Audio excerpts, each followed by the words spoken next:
live. Okay. Well, do it live. I'll write it and we'll do it live. So to get that perfect barbecue, you use wood. Are you sure it's safe? Whatever.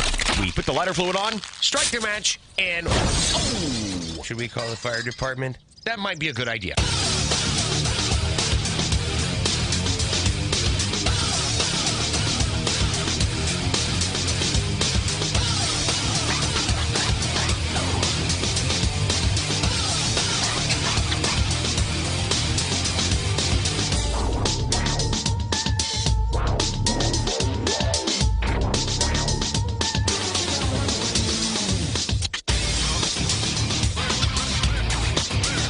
All right, good evening and welcome to the really big Barbecue Central show. This is the show that talks about all things that are important to the world of barbecue and grilling. The show originating from the Rock and Roll Hall of Fame city, Bomb City, USA, Cleveland, Ohio, the barbecue capital of the North Coast. I'm your program host, Greg Rempe. Happy to have you aboard here on your Tuesday evening's live fire fun and frivolity show. You want to jump in on the show tonight? No problem. I have contact information for you at the ready, and here's what it sounds like. You can get in touch with the show by sending an email to Greg at bbqcentralshow.com. Follow us on all the social media channels at BBQ Central Show. And be sure to subscribe to the show podcast feed on your favorite podcast platform. Anything else you want to find out about the show can be found at the main website, thebbqcentralshow.com. And here's what's happening, in case you get the newsletter, coming up in about 12 minutes from now. It's the second Tuesday of a month.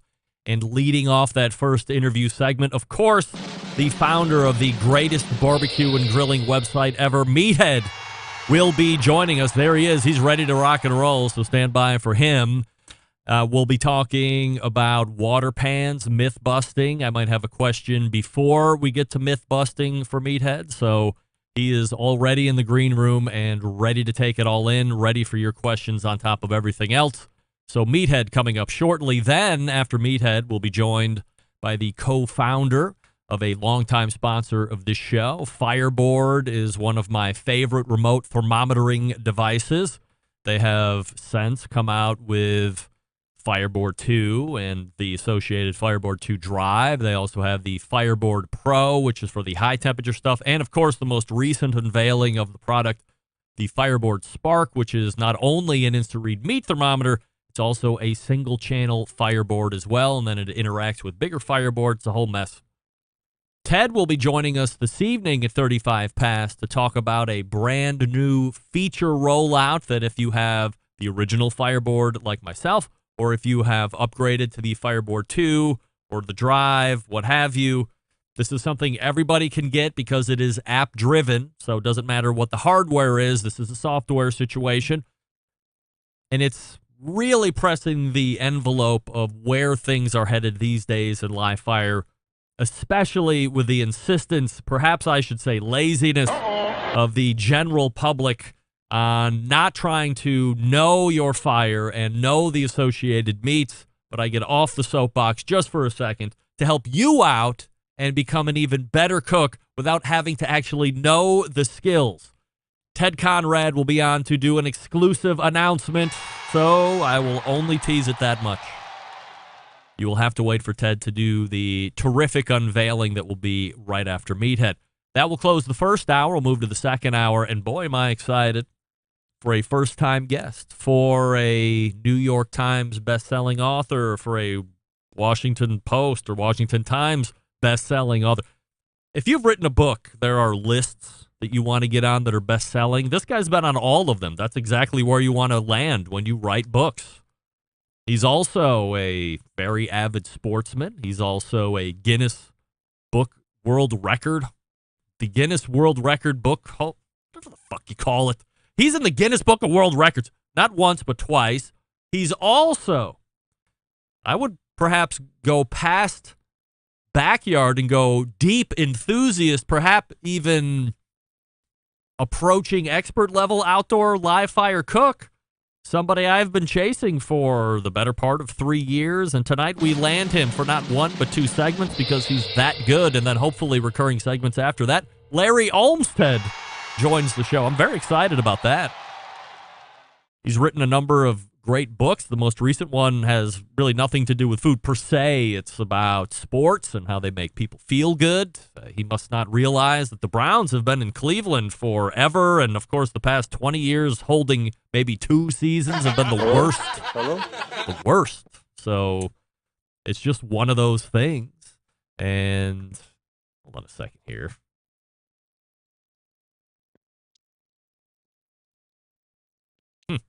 How did that happen? Weird. Clubhouse acting up again. So I'm very excited to have Larry outside of that. Sorry, I got sidetracked. So that's what your show looks like. Meathead, Ted Conrad, the first hour. Larry Olmsted in the second hour. Don't forget you can follow me socially at BBQ Central Show, Instagram, Twitter, TikTok, Snapchat.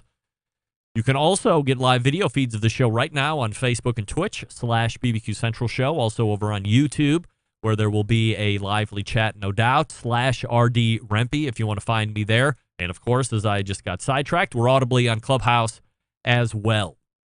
So let's start here this evening. And if you're not following me on social media, as I had just mentioned, the ways you might want to do that, then you may have missed this particular tidbit I have dropped, especially of interest to those of you who are Weber gas grill owners and have repaired them with non-Weber parts while still under a Weber warranty, and then had your claim denied.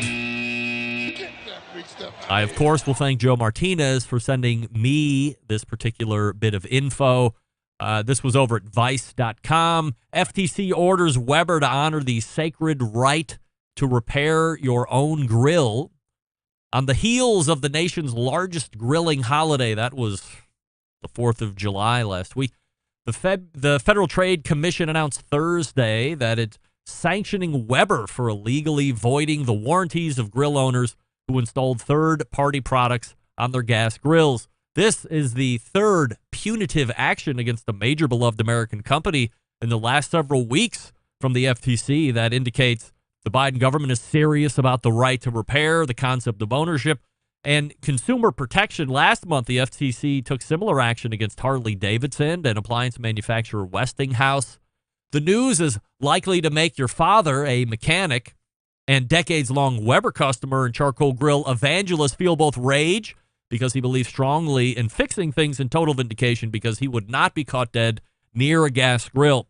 The action is likely to similarly rip various families apart and restart the generations-long debate over gas versus charcoal. I highly doubt that. In this case, Weber would only honor its warranty on Summit and Genesis 2 gas grills if customers used genuine Weber parts, which is a violation of the Magnuson-Moss Warranty Act, a law that prohibits manufacturers from tying warranties to the use of specific parts. The FTC labeled this practice as deceptive and said the company must stop the practice immediately.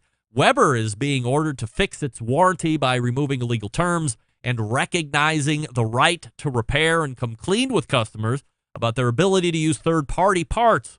The FTC wrote in a press release, Weber will have to pay up to $46,517 for further violations of the law. We'll have to add language that says, quote, using third-party parts will not void this warranty, close quote, and must directly contact customers to tell them that their warranties indeed are not void if they use third-party parts.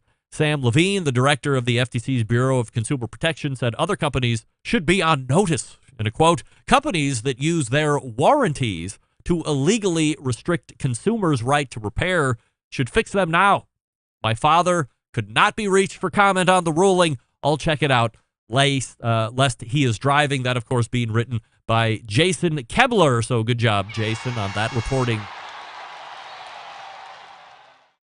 I've never had an issue with Weber holding warranty. However, I have never gone out of my way to fix or install a third-party part that would impact the grill so much as to perhaps make it break. That wasn't a Weber part. And I had no idea, and I hate to say this, I may or may not have worked for other people who I firmly believe that it was part and parcel to have a genuine X part in order to have that warranty remain intact. Now, can I see where all sorts of gobbledygook could be thrown into that? Of course. I think Traeger was running into an instance of that by saying if you didn't use their pellets, then that would void the warranty. And of course, we all know can't do that. So just in case you had a Weber claim that was denied because you didn't use a Weber genuine part, call in, tell them you heard it on the Barbecue Central show that they better unvoid your warranty. Otherwise, it could cost them the tune of $46,517. And where the hell did they come up with that number? 46,517. 46.5 didn't want none of that. 46 grand didn't want. How about 47? $46,517 if you're keeping score. Meathead is ready to go, as I had mentioned. Before we do that, I'll talk to you about one of my growing favorite new grills. That, of course, the Oklahoma Joe Ryder DLX pellet cooker. What began with Joe Davidson, a member of the Barbecue Hall of Fame, and a dozen hand-built smokers at the Oklahoma State Fair over 30 years ago has since forged an Oklahoma Joe's brand that builds some of the most trusted, sought-after smokers on the market. Oklahoma Joe's has a proud history of creating uncompromising, unique smokers and grills that are carefully crafted with design, and the newest generation of the popular Riders Pellet Grill series carries on that tradition. What's new? The new features in the Oklahoma Joe's Ryder Deluxe Pellet Grills include a Pit Control 2.0 system that delivers the category's first dual sensor temperature control. It also has Fire Focus, which is a dual sensor feedback optimizing temperature control based on the selected cooking style, that being low and slow or high heat grilling, and of course that Power Feed system that boasts a high-torque auger motor that powers through pellets at an incredible power and performance. And then, of course, it's building on the things that were already successful in V1 of the Deluxe series. You have the Smoke and Sear feature, which gives you an impressive temperature range from 200 degrees at that barbecue, or 650 searing hot degrees if you want to do grilling type stuff. I've been using it almost exclusively on the chicken breast that I have been cooking, all the way up with access to the fire pot, right on that middle grate that's got the grid, so it already has those coveted sear marks. It's great. I got to be honest, I was a little skeptical, but the more and more I use it, works really well, and I've done a number of low and slow cooks. Ace is on there as far as temperature control. It's fairly efficient. It doesn't seem to leak at startup. The tolerances are tight. Everything that perhaps you thought wasn't capable of an Oklahoma Joe or a company that's within the Charbroil umbrella as well, this is going to cause you to double think or rethink or think again. OklahomaJoes.com is the website, so go there, and we'll be back with Meathead right after this. Stick around. We'll be right back. You're listening to the Barbecue Central Show, presented by the Ryder Deluxe Pellet Grills from Oklahoma Joe's.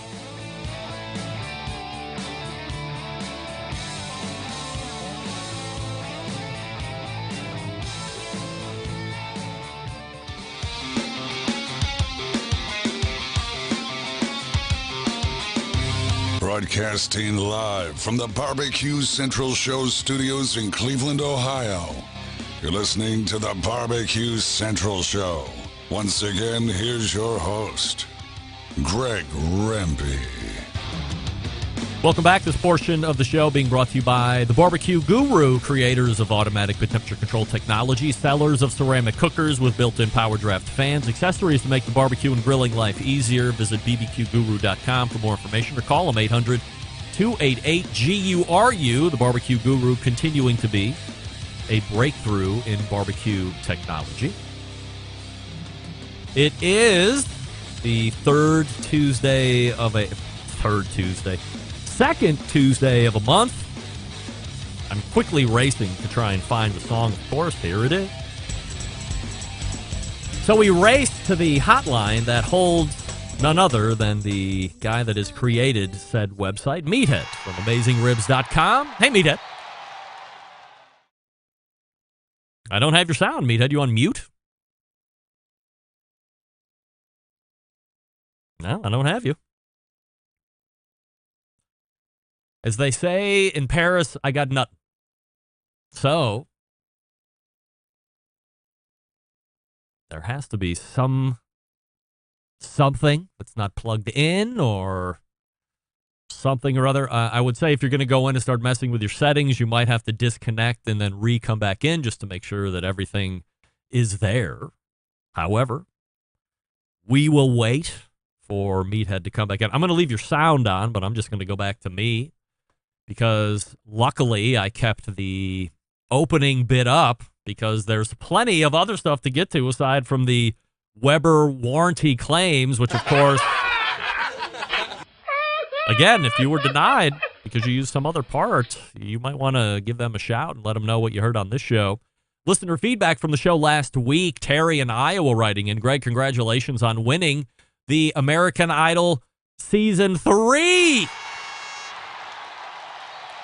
And congrats to the rest of us for not having to suffer through that bit anymore. Thanks all around. Love the show, just not the singing. So glad we will get back to more barbecue talk this time next year. Regards, Terry. Terry, I thought we've been doing a very good job over these last 3 years at really stepping up the singing. And to hear that you are this dismayed that, that you are not dismayed that this thing is going away is, I would say, a little bit troublesome to me, but that's fine. If you don't like the singing, that's fine. Ken in Ohio, Greg loved the show. But did you say that because you won the American Idol this season, there is no more Idol going forward? Just when I thought the world was unsavable, this happens and adjust my outlook on life going forward. Thank you for killing the bit and winning. Keep up the great work. Regards, Ken. Meathead, hello. Can you hear me? I can. It sounds terrible. Yeah, I'm using an alternative microphone. I don't know why my main mic is not working. Oh, no. Yeah, I'm fiddling with it. Fiddling with what? My mic. Oh, all right. Hey, show me that T-shirt. That's very cool. Stand up. Everything called Colorado. Hold on. I like that. Very nice. We smoke everything in Colorado. That was sent to me by famed pitmaster, KCBS championship pitmaster, and perhaps even more impressive barbecue restaurateur Jason Ganal of GQ Barbecue. Testing 1 2. No, same microphone. Can we proceed with this microphone? All right, I got another microphone I'm testing. Can you hear me now? It's the same one. You'll have to back in and out every time to change the microphone. Yeah, I don't know why my main mic is malfunctioning today. Me neither, but this is terrible. Well, is it good enough for broadcast?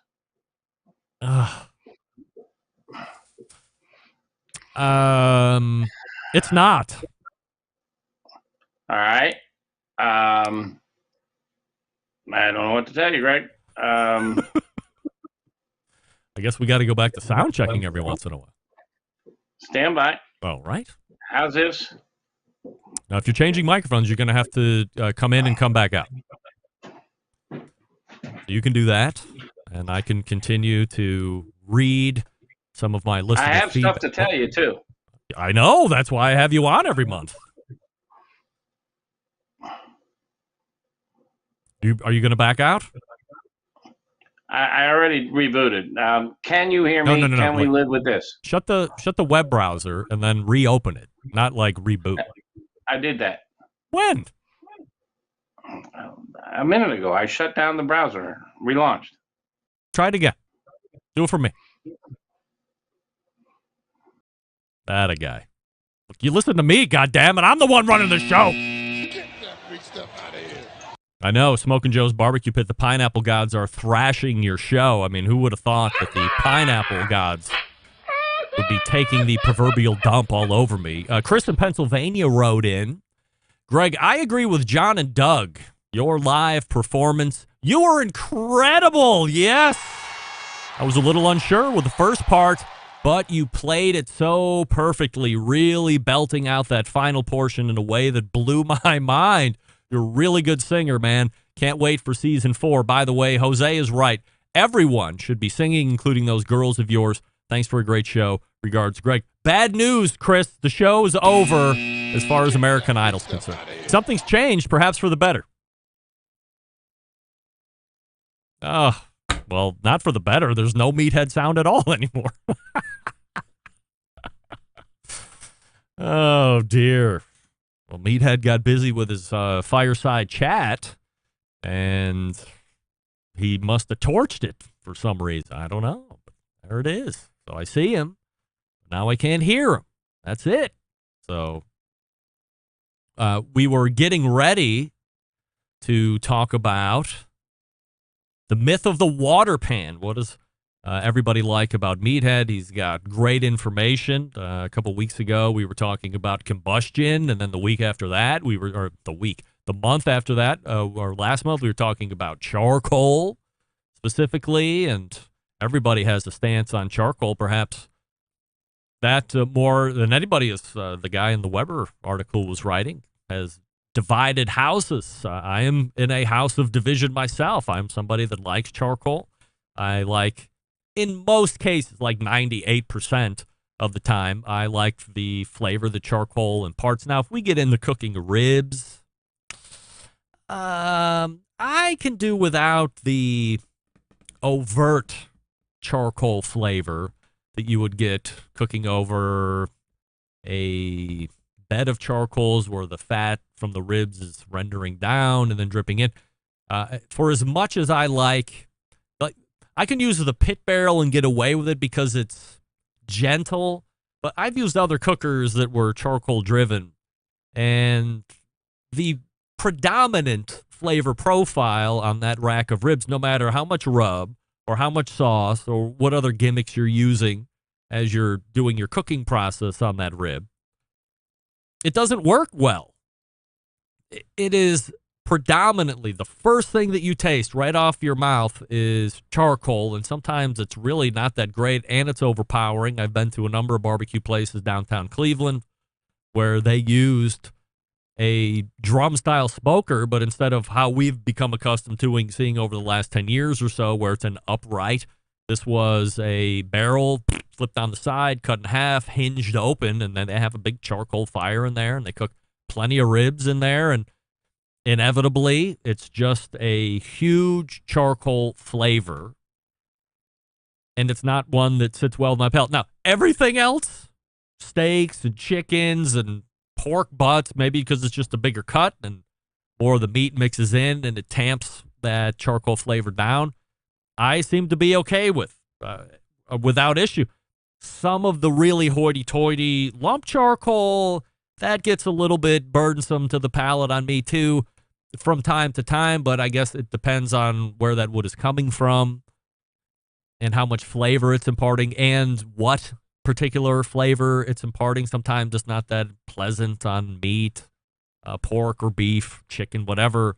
But by and large, I'm a big charcoal fan, so I would prefer to use that. I love the Slow and Sear that I got from Dave, and it works great. And if you want a Slow and Sear right now, by the way, you can't even get one. Get that big stuff out of here. To add to the frustration of what is logistics and supply chain globally, unbeknownst to Dave Parrish, you've heard of Guga. I don't know. I assume most of you have heard of Guga. He was originally sous vide everything. He's now redirected a bit or pivoted a bit to where he's grilling all the time. I don't know if he had so many questions of what grill, especially charcoal grill, that he was using, that he did a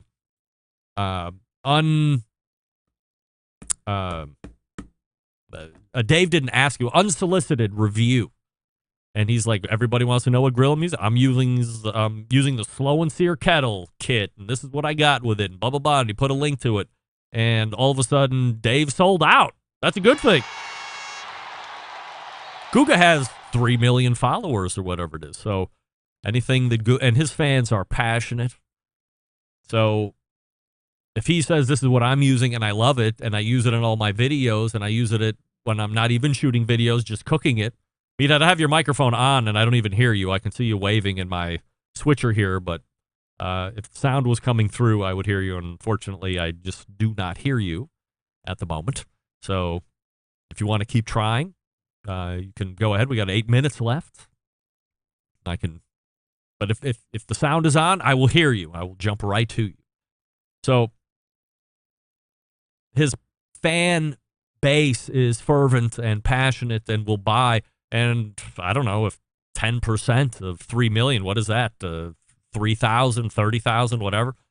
300,000. Quickly wiped out the inventory that Dave Parrish had over at Slow and Sear. So if you want to get it, now it's on back order. And then, of course, he's running into the issues of being able to supply the actual product that now people seem to be in demand to get in their backyards because Guga uses it. I mean, I use it too. I think Meathead has the Slow and Sear. He loves it. And maybe he just has the Slow and Sear insert. Sterling Ball has the Slow and Sear kettle with the insert, and he raves about it, especially the cold grate method that Dave talks about on the Slow and Sear website and through his various YouTube videos. So with Guga jumping on board, really put the clamps. Probably had a great day of sales ever in the Slow and Sear camp, and then quickly realized we can't possibly sell anymore because we can't get our hands on anymore because of the way supply and logistics are. So handcuffing Dave at this point. So if you're interested, get over there and I guess put your name on a waiting list or send Dave an email just to check in and see what the deal is. I would imagine that there's a rain check. Is that a thing? Rain checks? Used to have it at the grocery store. I don't know if rain checks are still a thing or not, but maybe you can get a rain check or get on a waiting list or a contact list. So when Dave gets his stock back in or whatever stock he gets back in, I mean, who knows how much he's actually going to get, then you would be in line at some point. Now, here's the other thing that's contradictory to all of this.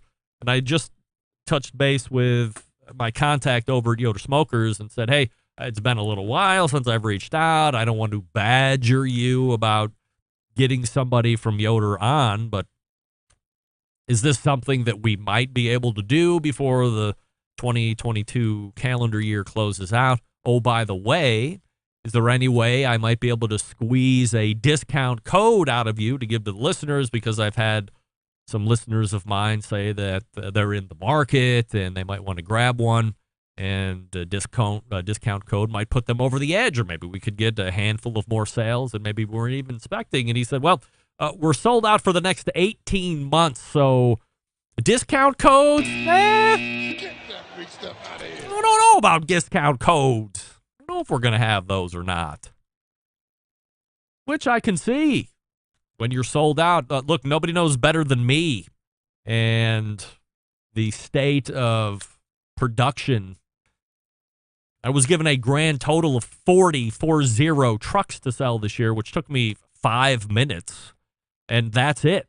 And now we're waiting to see what I might be allowed to sell next year because we're still in a similar environment to where we're at right now. We're probably going to be in something similar next year, which is unfortunate because I don't like to be shackled with the amount of trucks that I can sell. If I can sell 500, I would like to sell 500. That's the job I do.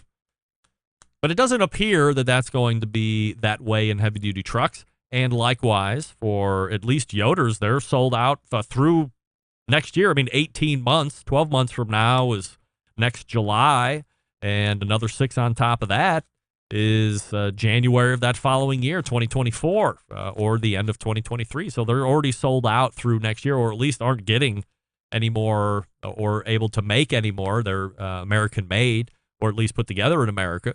So it sounds like they are well out in the lead time, if we can say it like that, which is a little counter to what I've been hearing from a lot of the other grill manufacturers and distributors.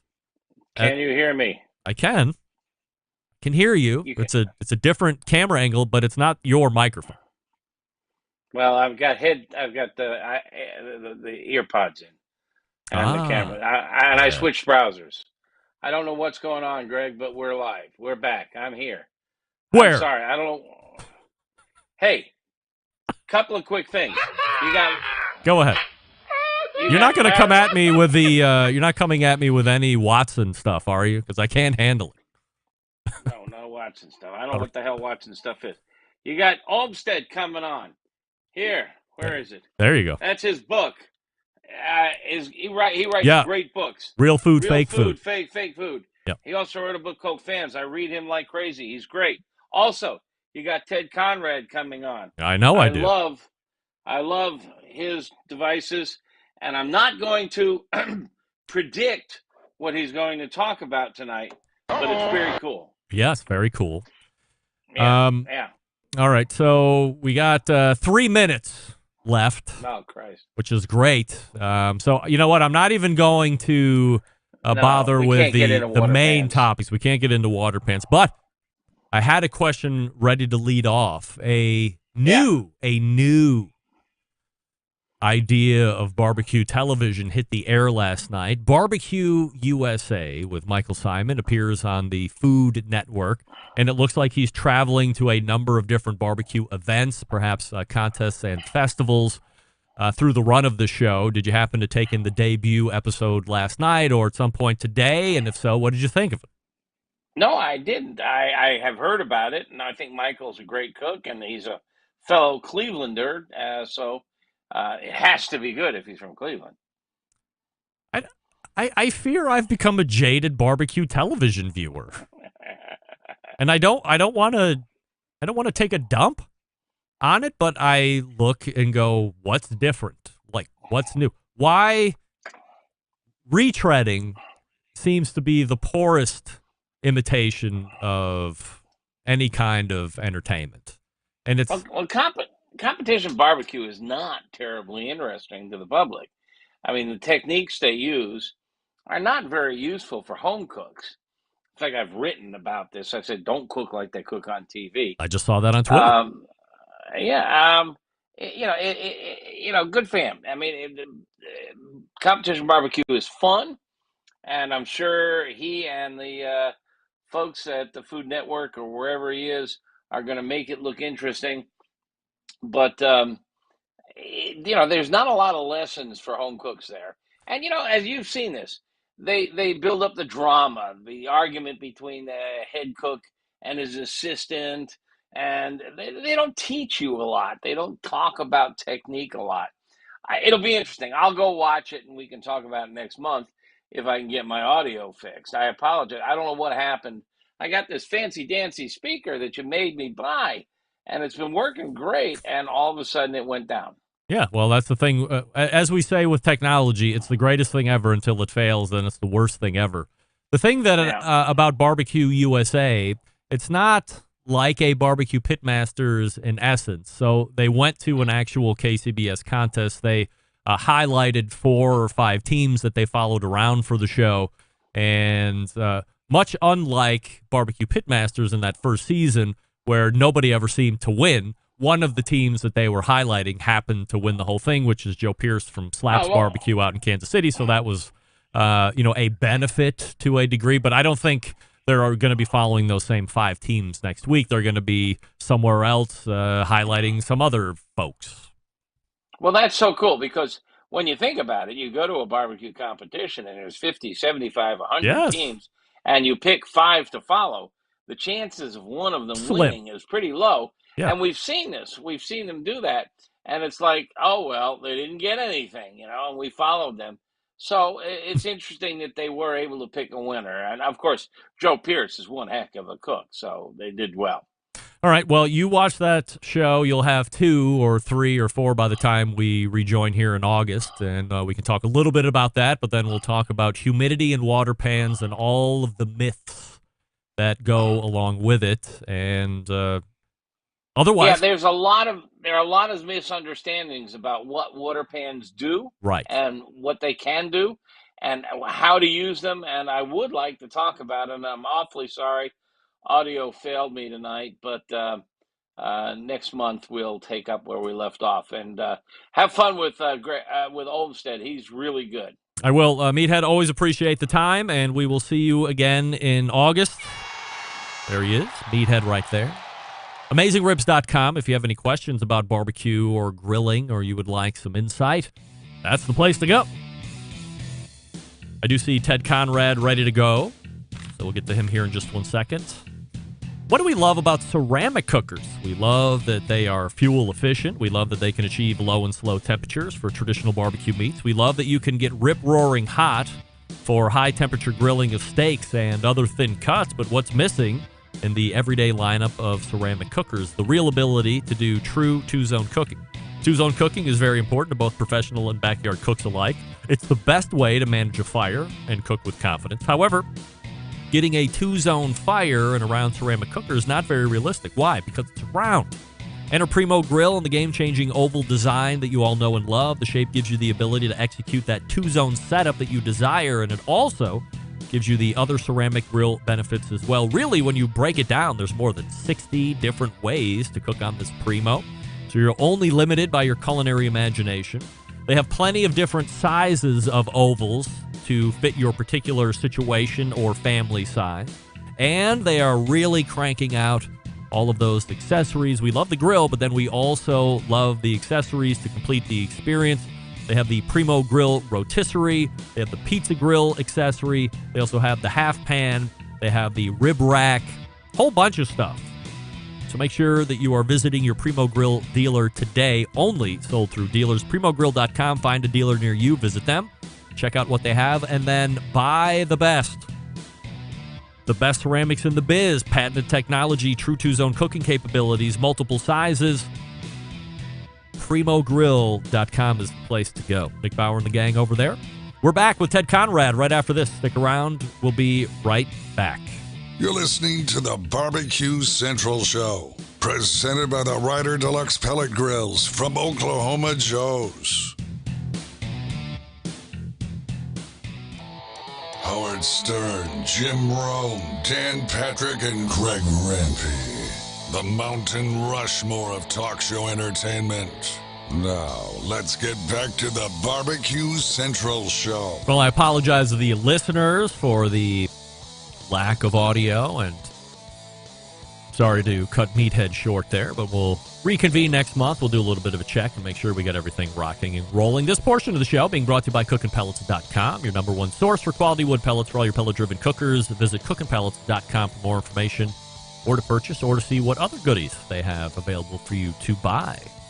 My next guest tonight, one of the partners who brought you the very popular Fireboard line of products to include Fireboard 2, the 2 Drive, the Fireboard Pro, and of course the newest Fireboard Spark. And tonight we'll be unveiling and talking about the new feature that you will be enjoying perhaps even right now, and you don't even know it if you're already a Fireboard owner. So let's go ahead and race to the Oklahoma Pellet Grills hotline and welcome back Ted Conrad to the show. Fingers crossed for audio. Hey, Ted. I don't have you, Ted. There's no way this is happening. What is going on? This is troublesome. Let's see. I thought I heard him, but I don't. If your sound is on, Ted's sound was on. Sound is on. Ted, you back out? No, yeah. I think Ted backed out. How about now? Hey, how about now? Hey. Cheapers creepers. I was really starting to crap my drawers there, thinking, good grief, Greg. This is bad news. So, but we do have Ted. Yeah, I'm here. How are you, Greg? I'm great. Happy to have you here tonight. And typically when you're here, I remember one time we were talking about the tragedy of pieces and components, and this was it pre-pandemic when we were talking about that, or maybe it was just getting into the pandemic and trying to figure out how you guys were actually going to potentially survive putting these things together and, you know, getting into the market demand. And then, of course, everything skyrocketed with demand. Unless you were a barbecue restaurant, you were probably having the best potential sales years of whatever life of company you had at that point. Before we talk about the new rollout here, what's your inventory like? Because I've filling time with Meathead, I've found a dichotomy in the market. I've talked to some pretty big grill manufacturers and distributors that said that they were refusing shipments coming in from overseas because as the year was turning, they found things starting to cool. Inventory was then in turn building, and then all of a sudden it was like, we don't really need to bring in more until the partners clear off some of the floor here. How are you finding it? Well, it's been a roller coaster, as you pointed out. Yeah, I think the pandemic started, nobody knew what was going to happen, and then our whole industry just took off. We've continued to be really heavy in inventory, and our approach is we'd rather have too much than too little. And as you know, a big part of our Fireboard story is we manufacture right here in Kansas City. That means, we import components, but then we do the vast majority of the value add happens right here. So we have the assembly line that actually puts the printed circuit boards together. But what we've done is we've decided we want to have at least 6 months, and in some cases, maybe even 12 months of components sitting on the shelf at any given point. And that includes the raw printed circuit boards. That includes like the wireless module that gets placed onto the board. That includes like the batteries and the screens, LCDs, all that stuff. So if we have an interruption, I guess our hope is within 6 months, and the higher risk parts, we kind of risk weight different components. So the really risky parts, we have out more than a year. And then our distributor as well is helping us. They actually have stock sitting on their shelf. So theoretically, we have like a buffer on top of a buffer. So far we've been all right. We haven't run out of stock. We've been a little close, and there's been a few changes to our board because honestly, like for instance, our LCD manufacturer told us, this is probably like 4 or 5 months ago, like we can't buy the little driver chip anymore. So we had to shift to a different LCD driver. But luckily, we had enough on hand to bridge the gap. Ted Conrad joining us here from Fireboard. Fireboard.com, of course, is the website. If you're not already a customer and you are in the market for some really cool remote thermometering, this is one you're going to want to check out, especially after we get done talking about what it is that's new. So, a Barbecue Central Show exclusive news. If you're not on the mailing list, it's new to you. Greg Rempe reporting for the breaking news desk here in Cleveland, Ohio, the city that breaks the most live fire breaking news across the country, nay, the globe. And we're going to Kansas City to Ted Conrad with some breaking updates. Yes, Greg. Well, happy to announce Fireboard Analyze. So this is really the answer to the question, when will dinner be done? And something we've been working on for quite a while. As you know, we love data here at Fireboard. We have years and years worth of data, and we like to analyze it. And so we let our users start to analyze it themselves as well. And the big picture here is, you do a cook, and this happens to me all the time, right? Almost without a doubt, we have guests over. I start the brisket, start the pork shoulder or whatever. And, my wife is like, hey, when is it going to be done? And I'm sitting here like, well, okay, I planned as well as I could, but I think, I think it's going to be about 6 o'clock. Right.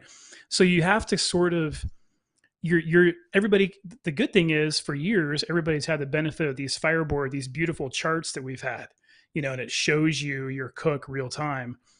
And so we continue to have that, but now we're able to extrapolate on that current session and show you when we think it's going to be done. So essentially the pace at which the meat temperature is rising. And we even are pretty smart about it with trying to incorporate, there's actually 2 modes. If you say, hey, there's like an S curve. So that basically says, hey, look, I'm cooking something that probably has a tendency to have like a stall or an S curve like parameter. And I think what we found after analyzing data is a lot of these sessions look pretty similar. So yeah, you have a nice screenshot up there, Greg, but you can see as your cook progresses, you actually are able to really zero in on, and by the time you're 3/4 of the way through your cook, you're pretty much within half an hour, give or take. And as you really approach it, and then the nice thing is you can actually adjust a little bit, right? If you want to cook at 250, but you're falling a little bit short, you can maybe bump it up to 275, right? There's a little bit of a tolerance what you can do here if you need to bump things up, but at least it gives you that visibility. How do you incorporate this into, I mean, is this just a lot of back end work and a lot of programming and stuff like this? Taking, as you said, you're looking at all the data that you've had, and now I would assume, is this a thing that a lot of consumers are like, hey, is there any way you can add this particular feature in or something along these lines? And then how long has it been in the works before you actually were able to roll it out? Well, it's been in the works quite a while. I have to give credit, to my co-founder, Steven Raichlen, and he's still the lead mobile developer. Managing this project has been a big undertaking. There's all the iOS nuances with Apple's rules, and then there's, of course, how many thousands of different Android phones are out there on the market. So you have to make sure everything works together.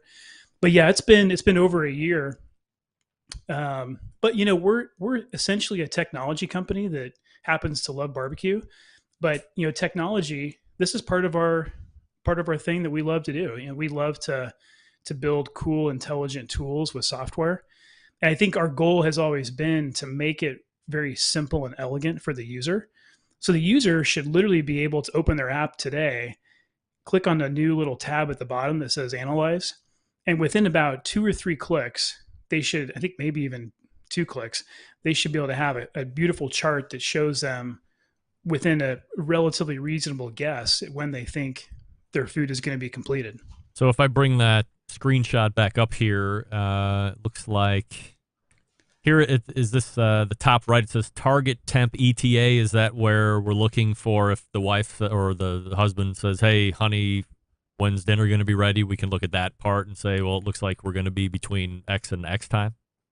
Yep, this was actually a cook I think Steven did overnight, and we were bringing this in to the team. We did a team lunch, so we were targeting a lunch finish time. And we're about halfway through the cook, I think, with your screenshot, and we're within a 2-hour window. Mm-hmm. And then as a few hours progress from there, then that little cone essentially is showing you a cone, and that cone continues to kind of narrow as the cook progresses. And so our estimate of when we think the cook will be done gets more accurate. Is there a way to make it more accurate farther out, like 5 hours in? Is there a way to say, instead of giving you like a 2-hour window, is there a way to say 30 minutes or definitely this time? Well, yes. And there's 2 ways I would answer that. First of all, there's another mode to there's actually 3 modes. The first mode I mentioned is kind of this S-curve type of thing. There's also a linear projection. So those of you, statistical and math geeks would love this, but it's essentially a linear extrapolation of a section of data, right? So you can actually you can click and drag on the app. It's really slick. You can basically a region of data that you want to project. So like, let's say you're cooking turkey or you're, a chicken, something that probably doesn't have a stall per se. And it's a pretty linear cook. So you just tap the button linear, and that literally will give you a dead on time. And it's out right now, so people will either update their app, or if they have like auto update, this is something just going to happen overnight, and then the next time they open up their app, I guess the thing to look for would be down at the bottom where those menu buttons are. Now you will see an Analyze button, and once you see that Analyze portion, then you're up to date and you're ready to take advantage of that feature. Yeah. iOS, it's a phased release, but anybody can download it on demand. And I think the next 2 or 3 days, it'll be automatically phased out to everyone. Android is out there. I think as of today, it's out there to everybody. So it's accessible. So it should automatically update. And then, one thing to mention, Greg, is we continually make updates, and especially with a big app rollout like this, we're continually making little tweak and fixes and little things. And then furthermore, we're going to have essentially a second generation of this, or I guess a second phase of this whole Analyze feature coming out probably in a couple months. So this is really the first installment of what we think the potential is. And honestly, this has been a dream of ours for really since we've started the company, is that the data is so powerful, right? There's no reason why a smart thermometer shouldn't be able to tell you a pretty good idea of when something is going to be done, right? It's essentially math. It's just it's a formula and it's a math problem, and it's a data problem to be able, to be pretty smart about it. So we have the data. So yeah, we're excited to have, and there's even some pretty cool little features I think we'll couple with our control technology. And so that's more to come, right? And we have more of this stuff. I think that people can be excited because we're not going to stop. Like, we're going to keep on plugging away with this. And I think we'll have at least, a second installment of this probably in a couple of months from now. Ted Conrad joining us from Fireboard, talking about the new predictive rollout that you will find in your app here over the next couple days or week or so, depending on what device you're on.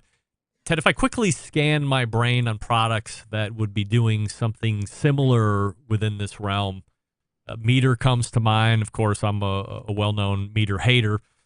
Weber's smart grilling device, I'm not sure exactly what that's called, but I think there's some kind of a predictive mode in there. And then I think the latest smart grill from Next Grill has some type of a predictive component. But maybe that might be it, aside from you guys coming in, and then that Combustion Inc. has a predictor as well. Do you go and buy everybody else's stuff to see how theirs operates in order for you to do any type of head-to-head comparison, or are you pretty confident in your product and back-end stuff to know that it's just going to work the way you want it to and there's no need to compare products? Yeah, to be totally honest with you, Greg, I have not used the other products. One of my friends was on the Kickstarter for Meter, I think at the very beginning, and he eventually got his product. And then 5 years said, "Hey, later. Ted, you want to try this out?" So I played with it. I think I played with it for maybe 5 minutes, and then I did something else and gave it back to him. I never played with the predictive stuff. Haven't used anything else. I think our goal at Fireboard has always been like, hey, look, we want to solve a problem, and we kind of think about it, from our own perspective. It's like, hey, what makes sense, right? We basically build it, we test it. We have an array of a bunch of grills out in the back of our office, so we continually are testing things. So no, we don't really benchmark. I guess maybe I should, but we don't really go test all the other things to see how it stacks up. And by the way, Greg, before I forget, just to throw this in there real fast, there's a predictive feature of this, but there's also what we call session compare. And so session compare, and that sort of falls under the whole analyze bucket. It's like analyze is generally a set of tools, right? Well, one of the tools is to compare other sessions that you've done in the past, right? Let's say I did a brisket cook that turned out great and it took like 12 hours. Well, if you're in the midst of a brisket cook, you can pull up your old session and essentially line those graphs up together. And it's a beautiful thing because you can see exactly how that session compares to your current live session. And you can kind of get an idea in a way that actually tells you, because it actually lines up the time axis kind of on the x-axis for you. So now your old session, even though if you did it at a different time, it's actually skews the time so it lines up together. So you can actually see, based on the old session, when you think the current real-time session will be done. Wow. So that's perfect, especially for those note takers or people that like to go back and start comparing. This was a great cook, this wasn't so great. And now, especially if you're taking some really good notes or starting out with some good details in the beginning, you'll be able to see a whole bunch of other relevant information that you can compare and contrast with to see why this might be going well the last time, but maybe it's not going so well this time. Aside from a version 2 or another rollout in a couple months, anything else in the hopper that you want to scoop us on tonight before I let you go? Yeah, well, there's probably an exciting a product launch before the year end. Oh, it's I think I've hinted at it maybe before, but with Fireboard, we kind of have our consumer side, we kind of have the commercial side, like restaurants and grocery stores and cold storage, and this particular small accessory product, will work with existing Fireboards. but it'll really help in the commercial world. And I think it'll actually be nice for consumers as well. I think it'll address some of the limitations of Wi-Fi, right? Like we have, if you have a smoker that's out on your patio, right, or out on your external garage, Wi-Fi may not work, right? So this is something kind of exciting that's going to help those range issues. And we'll have more about that coming out soon. And hopefully it'll be, I think we're trying to target here before the holiday season. Well, we'll be on the lookout for that. When you're ready to unveil it, of course, we'll be happy to have you on here so we can tell all the Centralites about it. And in the meantime, if you are a Fireboard customer, make sure that you keep an eye out for the new app update and then put the predictability portion to the test and let us know what you think about it. It's Ted Conrad from Fireboard, fireboard.com. Ted, always appreciate the time. Thanks for coming on tonight. Hey, thanks, Craig. You got it. There he is, Ted Conrad, right there. All guests appear via the Oklahoma Joe's Rider Deluxe Pellet Grills hotline. Portion of the Fireboard app. So they are not only talking it, they are walking it. If you got the app, get it updated. Android is already updated, so you might have to uninstall it, reinstall it if you don't have it to auto update. And then if you're iOS, you might have to wait a little bit, but should be more than a couple days. And then you can use the analyze portion. It'll say analyze down at that bottom, and away you go. Very cool stuff. Thanks to Ted Conrad for coming on and announcing that here on this show. Before we close out the first hour, I'll talk to you quickly about Big Papa Smokers, the one-stop online shop for all things barbecue, a curated selection of only the best outdoor cooking and grilling supplies, getting you on the path to better barbecue results in no time. Everything at Big Papa Smokers has been Pitmaster approved by Sterling Big Papa Ball himself, from the award-winning rubs and sauces to the American-made grills and smokers. Big Papa Smokers has everything you need to be a better outdoor cook. All the rubs, all the sauces, and of course, they're selling cookers. If you're looking for a versatile smoker that's easy to use, check out that Mac 2-star General Pellet Cooker. Big Papa Smokers, the exclusive Mac dealer, even offering special packages. If you're not a fan of pellet smokers, no problem. Give them a call, ask them all the questions. They'll get you going in the right direction, 877-828-0727, or shop the website, bigpopsmokers.com. That's BIGPOPPA smokers.com. We are back to wrap the first hour right after this. Stick around. We'll be right back. Continuing to produce incredibly mediocre content in an exceptionally professional way. You're listening and watching the Barbecue Central Show.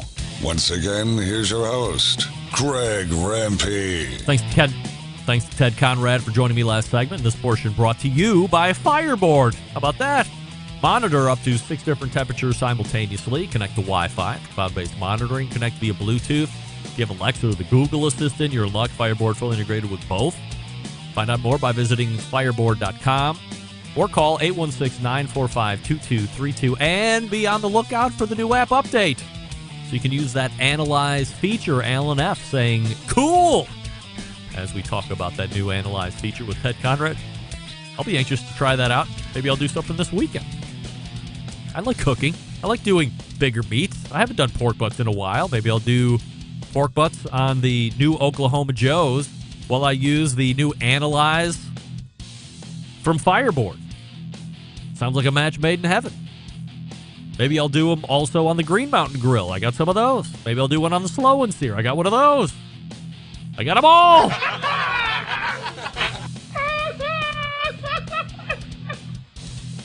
Fireboard.com is the place to go if you want to check that out, or buy one if you are without sans Fireboard. Is that the right thing to say? Also, we thank Meathead for joining us in the first hour, although abridged like 3 minutes because his microphone wasn't working for whatever reason. That's all right. We refresh libations, and we will join all of you back here in just a few short moments as we point to the second hour. Stick around. We'll be right back.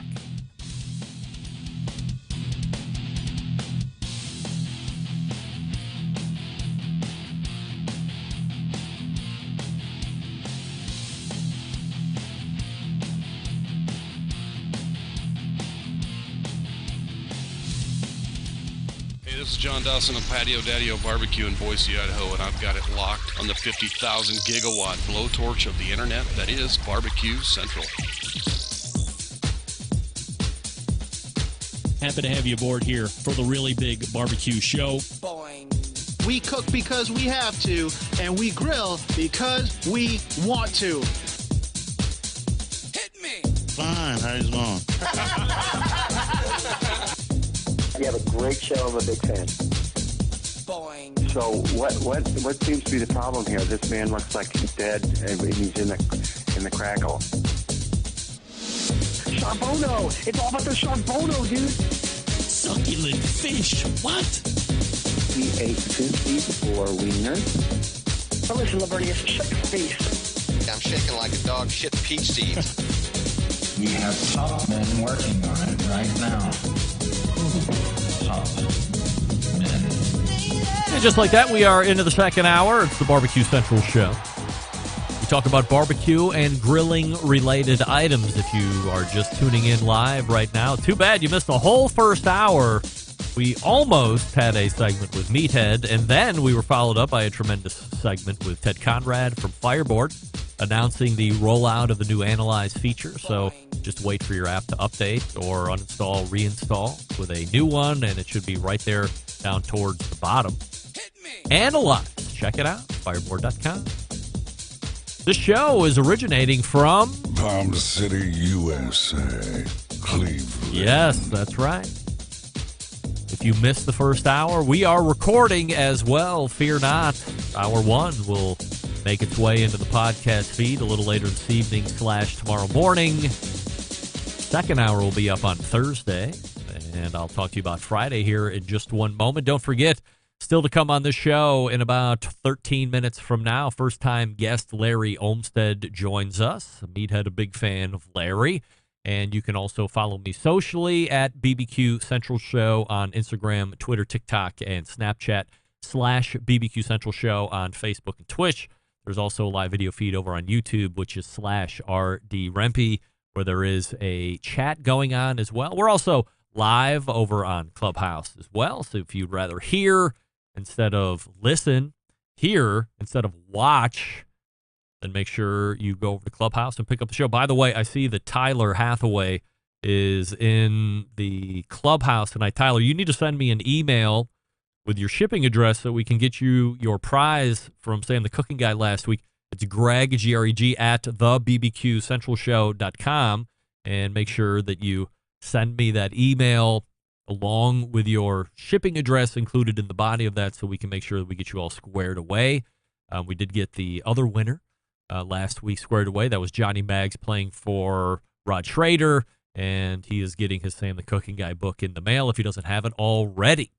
Coming up on the best moments of the Barbecue Central Show in 10 minutes or less this coming Friday, episode 237, taking you back to June 12th, 2018, featuring Jennifer Caudle, who at the time was marketing director for a company called Hasty Bake.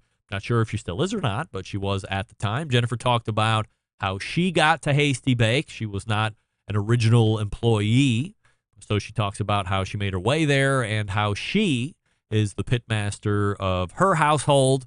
And, of course, we all learned about the history of Hasty Bake. Back in 2018, Hasty Bake was celebrating its 70th year of being in business. So fast forward almost 5 years from that, and now clipping almost 75 years in business and going strong. Back then, they were touting themselves as being the oldest barbecue company in the USA. Some of you might question that and go, no, that's got to be Weber. Well, I guess 5 or 6 years prior to Weber getting into the game, Hasty Bake was making Hasty Bake grills, and it's the first one with a lid or a dome, if you will. So if you're not familiar with Hasty Bake, how dare you?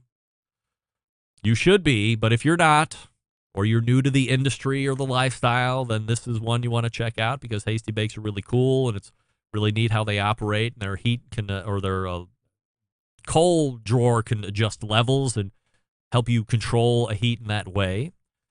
And for those that have cooked on one or own a Hasty Bake, they love them and they swear by them. I think Meathead's a huge fan as well, along with Sterling Ball, I believe, is a huge fan. I talked about how they were big fans of the Sloans here. I believe they're also big fans of Hasty Bake.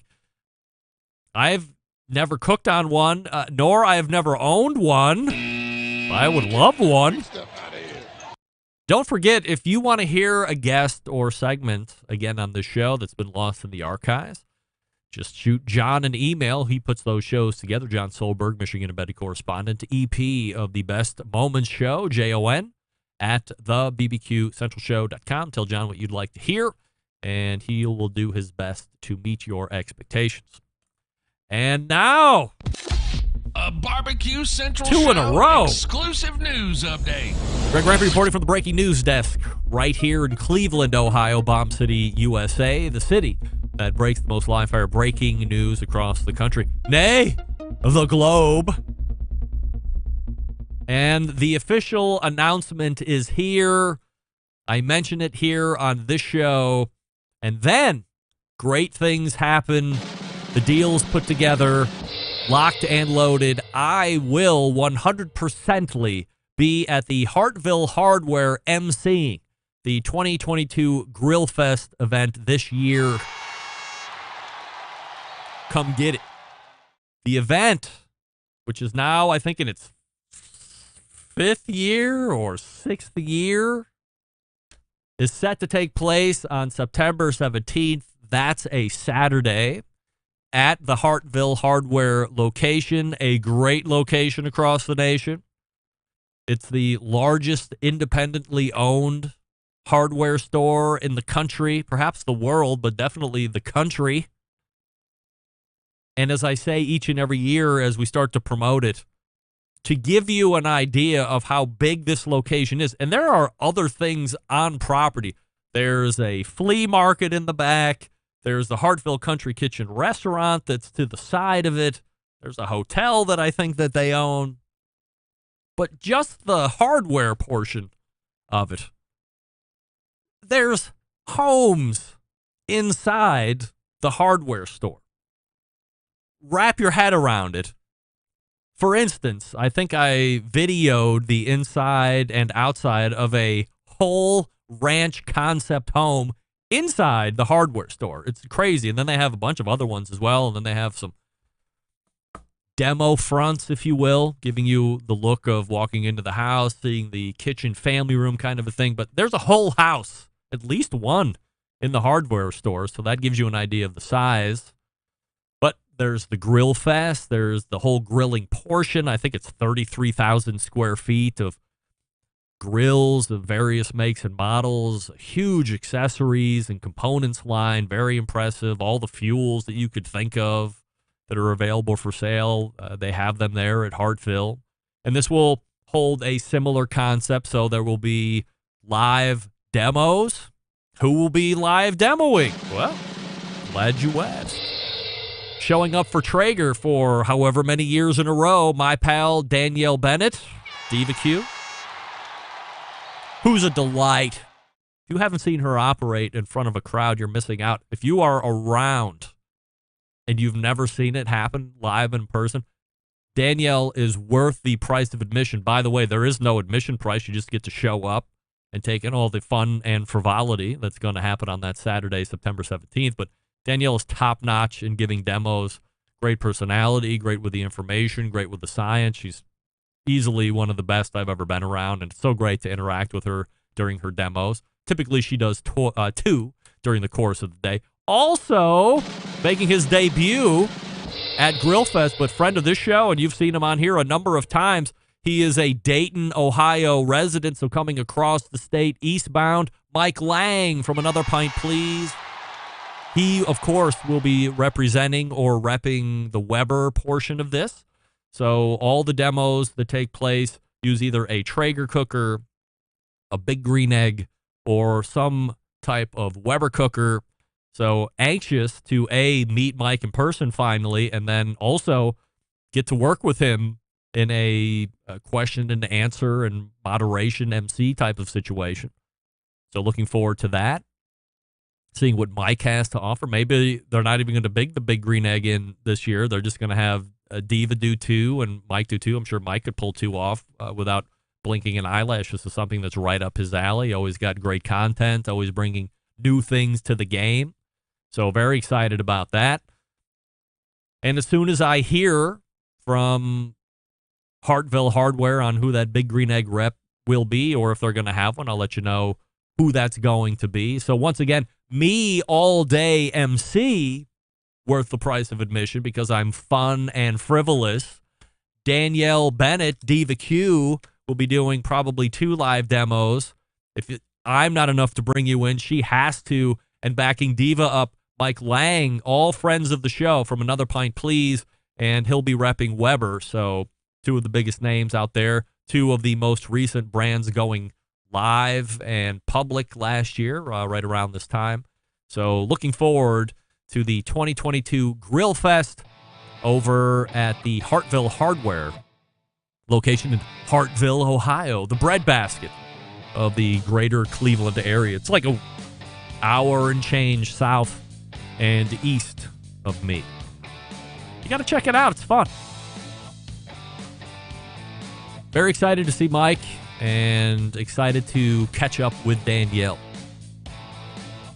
Before we get to Larry Olmsted this evening, I will talk to you about Green Mountain Grill, some of the best pellet cookers out there on the market today. In fact, just yesterday, I was whipping up a mess of chicken because I can get a little hot in that Green Mountain Grill by my choice.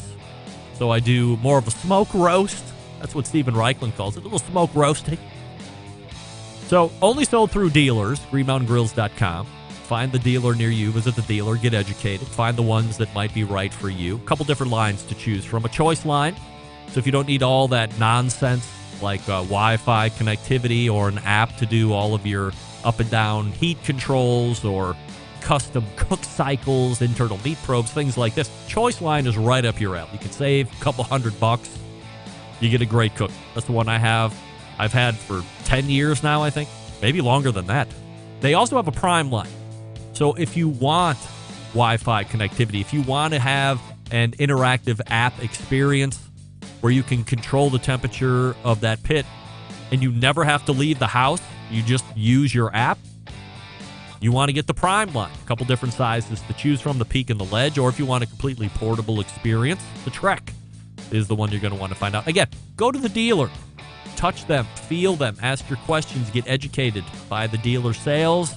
And then when you pick the right one, make sure you get that pizza oven insert because you're going to want that too. Nothing more fun than a Friday night of everybody making their own pizzas, and they're done in 2 to 5 minutes tops. Can't beat it. GreenMountainGrill.com. That's GreenMountainGrills.com. We're back with first-timer Larry Olmsted. Stick around. We'll be right back. You're listening to the Barbecue Central Show, presented by the Ryder Deluxe Pellet Grills from Oklahoma Joe's.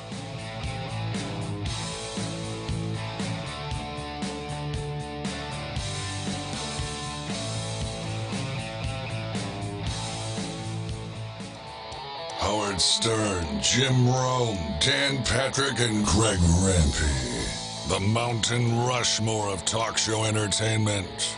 Now, let's get back to the Barbecue Central Show. This portion of the show being brought to you by Pit Barrel Cooker, the most unbelievable outdoor cooking device on the planet. Currently available in 3 sizes with a host of accessories to choose from. If you're a beginner or a professional, doesn't matter. Definitely a cooker you want to add to the arsenal. Visit pitbarrelcooker.com and tell them the Barbecue Central Show sent you. My guest in the second hour, someone who I almost forgot I had been chasing since April of 2019. I saw a comment recently about Mabel's Barbecue in Las Vegas.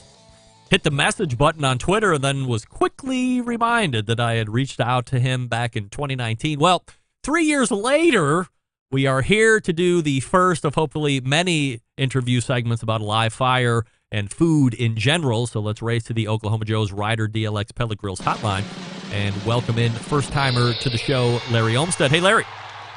Hey, pleasure to be here.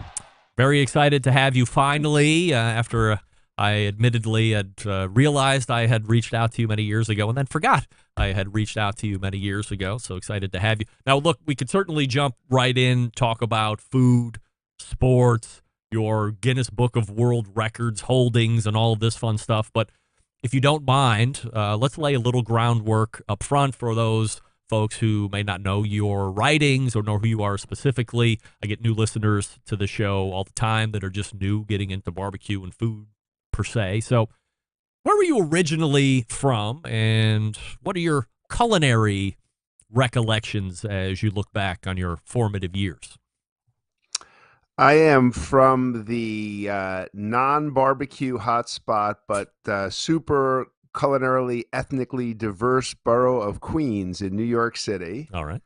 It's where I grew up and spent my formative years, most of which consisted of bringing in meals. My family was not big on cooking, so I was not really exposed to a lot of homemade food, but I was exposed to a lot of South American and Asian and Indian and Italian and every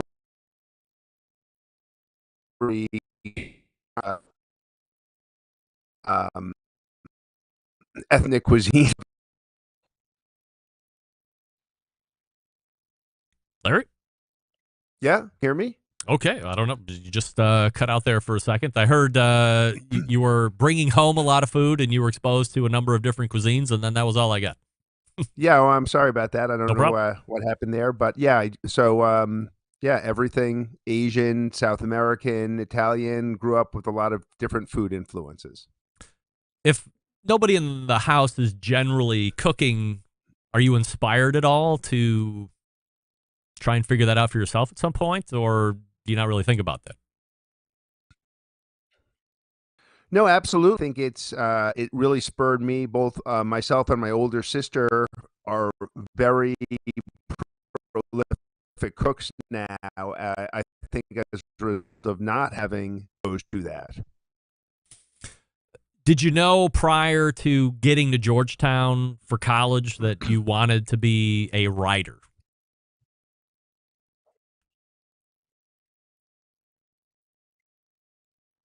Yeah, sort of the academic that I did best at. And I just knew I had sort of a natural talent for it. So as you're getting through college, so this is where my force of culinary learning came to be for me. So I went to Ohio University. My mom was a great cook. She did all the cooking.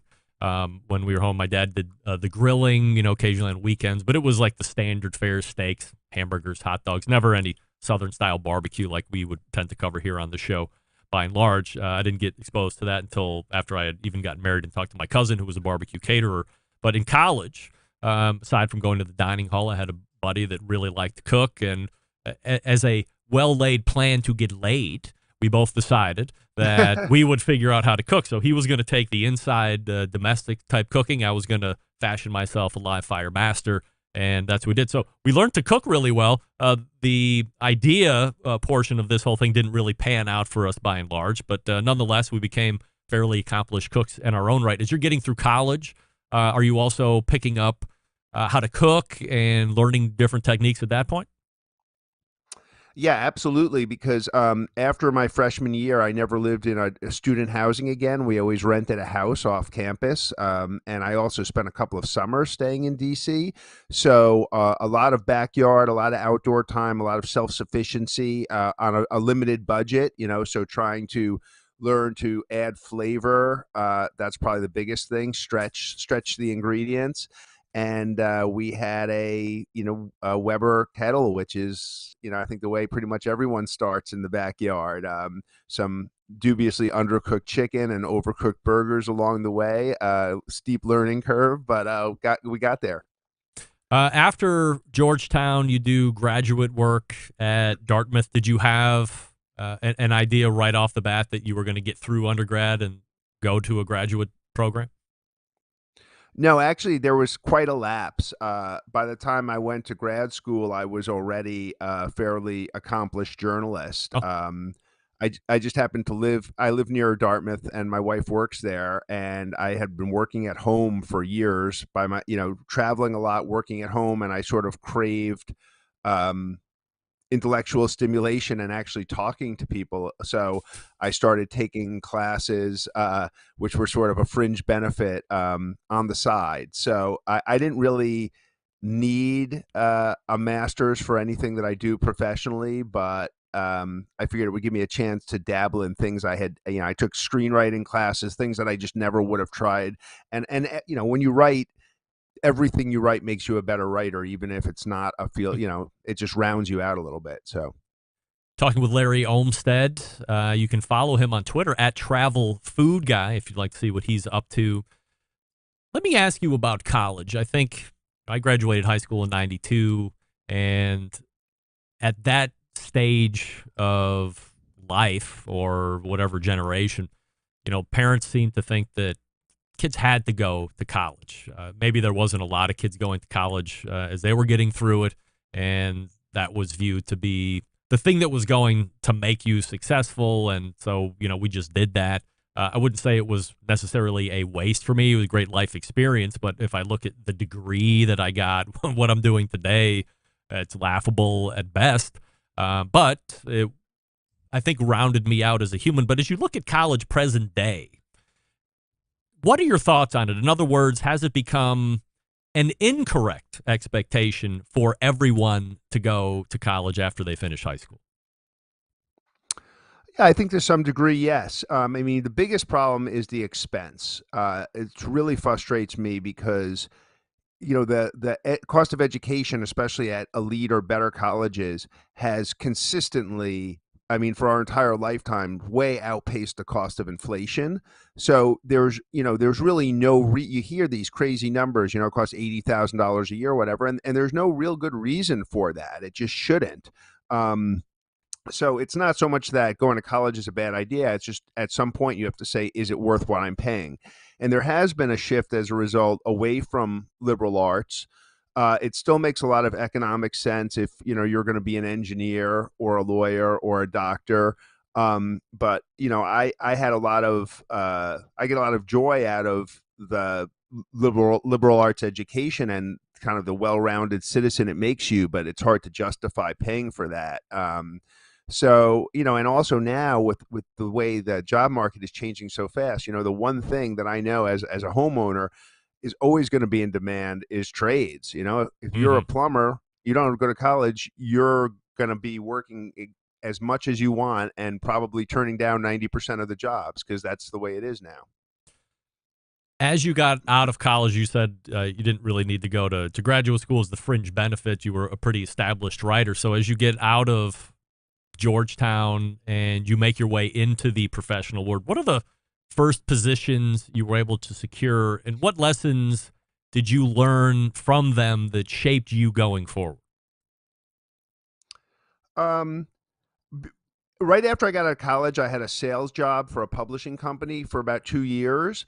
And, sales is sort of the key to everything. And when I went into writing full time, I realized that I'm really good at coming up with story ideas and pitches. And, editors are there waiting to hear a new idea, and they've, sort of heard it all depending what it is. You take barbecue, say you run a big barbecue magazine, and I send you a pitch saying, hey, there's this place called Kansas City, and I want to do a story on it because they have barbecue, right? You're going to be like, okay, stupid. So I have to come up with an angle that makes you say, wow, nobody's ever pitched me that before. And that's what I became, really good at. And then I had a lot of like one-off freelance work, but my first really regular formative gig was I used to write a weekly column for Investors Business Daily, the competitor of the Wall Street Journal. There's only really 3 true national newspapers in the U.S., the Journal, the Investors Business Daily, and USA Today. And so, my column ran on the front page. It was called News for You. So it was sort of personal leisure, how to spend all that money you're making in the market kind of thing. And it was really good exposure, and they really liked me. And eventually they bumped me to 2 days a week. So that was for, several years, a pretty good piece of work. I've never really understood how writers become, reporters or writers become writers. Are you searching out jobs, like applying for a full-time position, or is it just understood that there's going to be a lot of freelance stuff, or is that what the lifestyle is? You don't want to be tied down to one place or another. You want to write what you want to write about, and whoever picks it up will run the story if they like it. No, it's typically one or the other. So if especially if you go to journalism school, which I did, a top journalism school like Columbia or something, you go to work for the New York Times, or you go apply for a full-time job, and that may be, mean relocating occasionally because they have offices all over the world, sort of like being in the military. And, but I chose not to work on staff, which means I have to be freelance, but it gives me the latitude to, write about a lot of different things I enjoy. And I think in any job, they say, if you do what you like, you never work a day in your life. And I mean, I think about, there's people who, every topic you can imagine, there's somebody who writes on it full time, and in many cases they're passionate about it. But like, if I had to write on video games full time, I'd shoot myself. But there's other people who love, video games, right? So, there's a lot, I write about things that I love. It's given me that latitude, and it also gives me the latitude to do books, which takes a big interruption in your schedule and a big time commitment, and would be harder to work around if you had a real job, as my mom would have said. Larry, I'm sure we could spend both segments just talking about the background. It's very impressive. But let's spool up a little bit. It's 2022 now, and you're a multiple-time author. You had mentioned the books, of course. They've become bestsellers on all the lists you would want to have your book show up on. You write for the biggest news outlets in the country. Do you have an accolade or two that stands out to you most, or that you hold most dear? Well, yeah, I mean, like, I've gotten to meet a lot of celebrities, do things with them, play golf with PGA Tour players, ski with Olympians, but in certainly being a food person, my most memorable sort of outing like that was when I had dinner with the late, great Julia Childs. And, that's something very few people I know have done, and certainly no one will do again, really a food icon. And then in terms of me personally, my first big book, which did not do nearly as well as the subsequent ones, but which I'm still really proud of, is called Getting into Guinness. And it's about the history and social impact of the Guinness Book of World Records, which there's a lot of fun info in there, but most people don't know. But the Guinness Book of World Records is the best-selling copyrighted book in human history, only the Bible, the Quran, and Chairman Mao's Little Red Book, none of which are copyrighted. And in the course of doing that, I took the sort of George Plimpton participatory journalism path, and I set 3 Guinness World Records, which I never would have thought I did. So I'm pretty proud of those, even though they're kind of esoteric and silly. What are they? The first one was the greatest distance traveled between 2 rounds of golf played in the same day, which was 7,496 miles, which is a very, very long day. Where did you do that? I played New South Wales Golf Club in Sydney, Australia, and Pelican Hill in Newport Beach, California later same day. Wow. The second one was the longest marathon casino poker playing session, which was 72 hours and 2 minutes without a break, which has since been broken. But I used to play a lot of poker, so I was really into it. What does that mean without a break? Like, you didn't get up off the table one time? No, every 8 hours, they give you a 15-minute break to use the bathroom, and you have to be evaluated by a physician, because the Guinness has really strict rules for setting them, and anything what they consider marathon attempts, which are time-based, you have to have medical supervision. So are you allowed? You're allowed to eat or whatever in those breaks? Yeah, like no, you change eat your while calories? you play. Everything, eat, drink, everything is like during the event. So it's easier when you're playing poker than if you're like standing on your head. Wow, that's insane. What's the third? The most ski runs skied in their entirety in 8 hours, which was 64, which is the only one of the records that is actually sort of physically a sporting challenge. And that was a very hard, long day. But again, the things that I love: golf, skiing, poker. So, work them all in.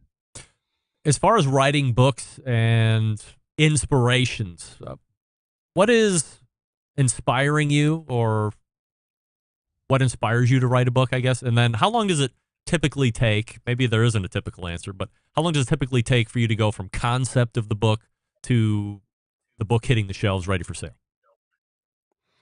So, I mean, the way I look at the books the same way I look at articles is I travel, I travel usually on assignment and have experiences, and something strikes me as interesting or questionable. And I said, wow, I wonder if anyone's like kind of ever looked at this this way. So I kind of put myself out there with a lot of input from the world around me, and something clicks. And then I decide that would be a great article. And then sometimes I think, wow, that would be a great book. In the case of my food book, I wrote 2 different articles, one about Kobe beef in Japan and one about Parmesan Reggiano cheese in Italy. Unrelated at the time, but had a connection I didn't really realize till I started getting all this feedback from my readers. And that's when I started to think, hey, there might be a book here. So it's really hard to say because the development of the idea is usually based on articles I've already done. Then I kind of gel it together. Then I write a proposal. Then hopefully my agent sells it. Then I have, typically about 18 months to write the book. Then it goes to editing and then production. And so, in the short timeline, it's like a 2-year process from like signing the dotted line to maybe the book comes out. But usually it's more like 4 years because I've spent the first 2 already doing research and background before I've even done the proposal. Are you under contract with anybody to produce any amount of books under any amount of time, or is that not how you would typically operate? No, usually if you're like a novelist, you get, might get a multi-book deal because you're just making the stuff up, but it's unpredictable how long, nonfiction books will take. I'm very happy with my current publisher, Algonquin, and we have a kind of a right of first refusal thing, but, so I would take my next idea to them. But that doesn't necessarily mean that they would love it. We're talking with Larry Olmsted, getting through some of that background and talking about books and book writing. Of course, that's a favorite topic of ours here on the show. Can I put you on hold just for 1 second, Larry, and we'll come back and we'll actually talk about some barbecue stuff? Sure. All right, great. Stand by, and we will reconvene with Larry Olmsted here in just 1 second. Before we do that, I will mention my pals over at Yoder Smokers. As I had mentioned, their sales are brisk, to say the least. After talking with Tate over at Yoder Smokers, they're out 18 months, and that takes you to the end of next year. For those that can't do simple math, Yoder Smokers designs and builds all of their products right here in the States, and building pride through craftsmanship and world-class customer service is the backbone of how they've built the company. This approach translates into what can be a truly bespoke style product that elevates gatherings with friends and family, and honored to have a trusted place in the backyards of America. From pellet grills to wood-fueled offset pits and charcoal grills, consistent blue ribbon flavor has become synonymous with the Yoder Smokers name. And make no mistake, Yoder Smokers flavor-driven design is unique to each style of pit, and the team has developed their cookers to perform time and time again while outlasting the competition for generations to come. It's this generational thought that's rooted in the handmade products and defines the integrity of the core values: American-made quality, endless flavor. Those are the benchmarks of Yoder Smokers. Visit them online and check them out today, yodersmokers.com. That's yodersmokers.com. And we'll be back with more Larry Olmsted right after this. Stick around. Be right back. You're listening to the Barbecue Central Show, presented by the Ryder Deluxe Pellet Grills from Oklahoma Joe's.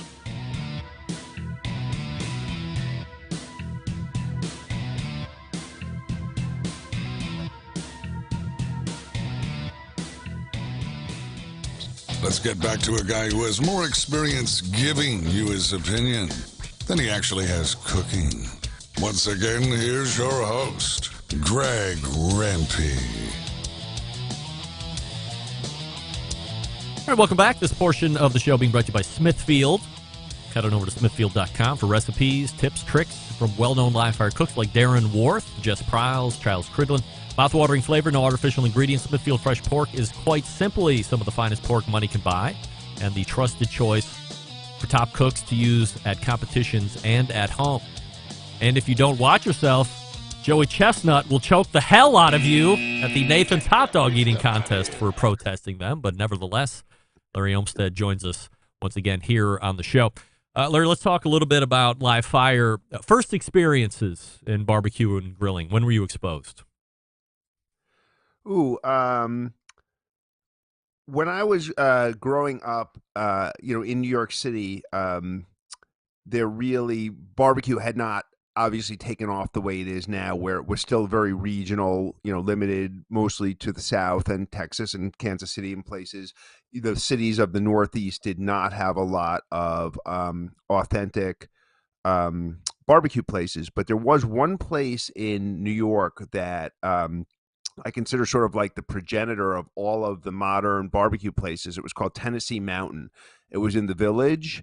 It's been closed for years, but my family loved to eat out, and it was like the only real smoked barbecue place in New York, and we used to go there quite a bit when I was growing up. And I guess it was probably my dad who discovered it, or my older brother, I'm not sure, but like once we went, we couldn't stop going. It was sort of like the blue smoke before there was blue smoke. But and I think it was a little ahead of its time, which is probably why it went out of business, because New Yorkers weren't ready to understand what good barbecue was. But I have always I particularly love ribs, and I love ribs in every form. I used to, I love Asian style ribs. I've had deep fried ribs, Caribbean style ribs. So, I've always I guess I gravitated to barbecue probably, through a love of ribs, and now I love everything. I've seen articles that you've done, some fairly recently, going over, top 5 cookers, or these are pretty unique, cool cookers to add to the backyard. When somebody comes up to you and says, Larry, I'm thinking of getting one or adding to the arsenal, what are the ones that you're recommending to folks, or how do you go about figuring out what to tell people to get, or at least recommend?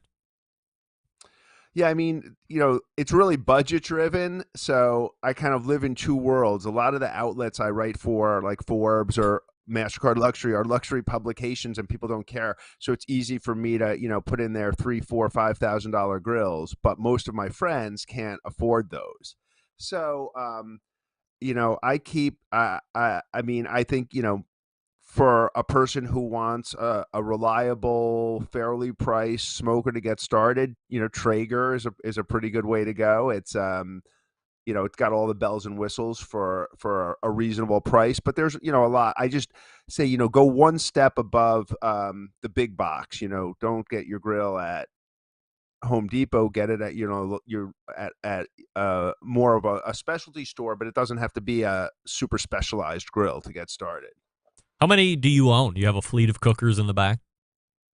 I do. I have about 15 different outdoor cooking devices. Wow. And I'm a big fan. I think of outdoor cooking is synonymous with entertaining. So we, especially I live in Vermont, and we have a relatively short spring to fall season for eating outside, but we also have relatively few restaurants. So, the social scene sort of revolves around rotating around people's houses. So when people come over, not only do I want to eat outside, but I want to be cooking something that's sort of fun and interactive and showy. So, I have a couple of pellet smokers. I'm a big fan of, if you're going to be smoking, pellet smokers the way to go. But I have kind of an Argentinian style open asado grill. I have a couple of Brazilian Rio Dizio rotisserie grills, multiple rotisseries. I have a big propane wood coal hybrid grill. So I like to kind of, depending, I have a product from iBarbecue that's a table with grills in the middle, sort of like a barbecue grill take on Benihana. So I want, people to be involved, have fun. Either we're standing around the grill, drinking beers and cooking, or people are cooking themselves, or, depending on what I'm making, I view the appliance as sort of the center of the entertainment. You had mentioned that ribs are some of your favorite barbecue to eat. Is that then, of course, a favorite of yours to make? And then if it is, aside from ribs, what else do you like to barbecue or grill? Yeah, absolutely. It's a favorite of mine. I am a big believer that either full-size pork ribs or St. Louis style are preferable to baby backs. I don't really get baby backs. They're not meaty enough, but I know people love them. And I also have a big fan of beef ribs, which I think are still, you see them more, but it used to basically be you had to go to Texas, and they're kind of underappreciated, but I love them. But I also, I made a recipe. I know you have Steven Raichlen on all the time. I know Steven. I made a recipe of his a couple of years ago for a barbecued or smoked pork belly. And it was so good that I make that a lot, especially when I have people over, because it's something that, a lot of people never have had. And if you're mixing up, meats, I'm a big fan of mixed platters, have some sausages on there too, different things.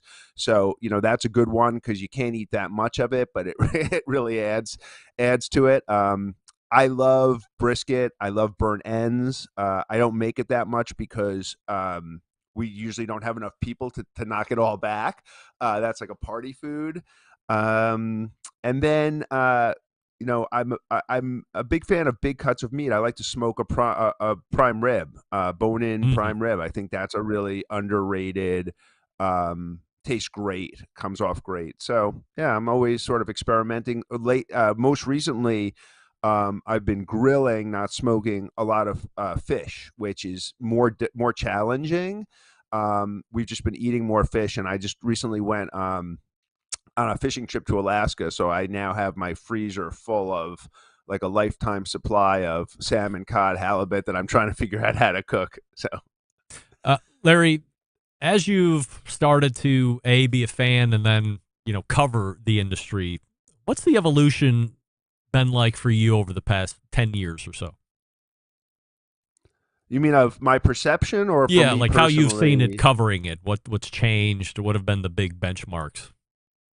I mean, I think the great thing is that quality barbecue has become accessible early on. When places started opening in cities like New York or Cleveland, there was a lot of kind of pushback from the old school barbecue people, like, oh, you can't have good barbecue, in these places, which I don't think is true. You can have good barbecue anywhere as long as you know what you're doing. So I think it's in a way, it's kind of great that you don't have to go to Alabama to have barbecue, but it's still really worthwhile. I mean, I have traveled extensively across the South and the Southwest. I love, classic barbecue joints, and each one has something really distinctive, and some of the best things I have been at some of those, and typically they are better than the nouveau-y barbecue places you get in the cities. But it's nice that to be able to at least get something pretty good pretty easily. And then it's obviously made everybody has become a barbecue expert in a way, or they think they're a barbecue expert in a way that it used to be a very small number of people cooking, but that's sort of the same with every kind of food, thanks to social media and the Food Network and all of these shows. So I'm also one thing I've learned is there's not really such a thing as authentic. If people talk about like, oh, authentic Mexican cuisine, but if you go to some town in Mexico, the two grandmas make it differently, where it comes from. Everybody has their own spin. There is no like one right way to make any food. And, whether it's, you go to fish and chips in the UK, there's 50 different recipes. So I think it's the same way with barbecue, that we can't be too locked into this, like you have to do it this particular way, as long as it tastes good. Do you have people in the live fire space that are particularly inspiring to you? Yeah, I love Michael Simon's work. Been at the Mabels in both Cleveland and Vegas. Big fan of it.